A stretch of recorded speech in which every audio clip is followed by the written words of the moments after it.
wedi bod yn derbyn Chronfeydd Strwythurol o'r Undeb Ewropeaidd am dros 20 mlynedd. Mae'r cylch arian presennol yn rhedeg o 2007 tan 2013 ac roedd hyn yn gyfrifol am 2 biliwn o bunnau. Dyma'r math o gyllid sy'n cael ei roi i'r rhanbarthau tlotaf yr Undeb Ewropeaidd mwyn iddyn nhw ddal i fyny a ddod yn fwy cystadleuol. Cronfa datblygu rhanbarthol Ewrop a chronfa gymdeithasol Ewrop yw'r cyllid mwyaf adnabyddus sy'n dod o'r Undeb Ewropeaidd. Mae'r arian ar gael i gyrff cyhoeddus, elusennau ac mewn rhai achosion unigolion. Mae sawl math o gronfeydd o'r Undeb Ewropeaidd a all gael ei ddefnyddio i wella'r iseldeiredd, prosiectau amgylcheddol, creu amgylchedd busnes deniadol a cynyddu cyflogaeth a mynd i'r afael. Addysg a darparu sgiliau newydd ar gyfer economi sy'n seiliedig ar wyddoniaeth yw un canolbwynt ar gyfer cyllid yr Undeb Ewropeaidd.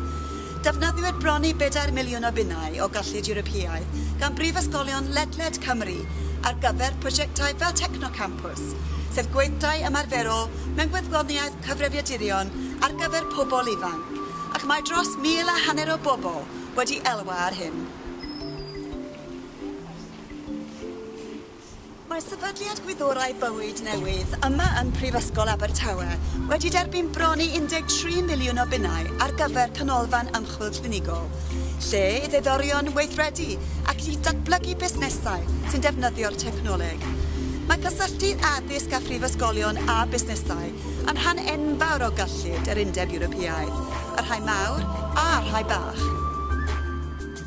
Er enghraifft, gall wella edrychiad ac argraff cyntaf mewn dinas yn ei roi fod yn allweddol tuag at denu rhagol o fusoddiad, fel gorsaf fysiau Abertawe, sydd wedi cael ei gwella fel rhan o wedd newidiad ehangach o'r ddinas.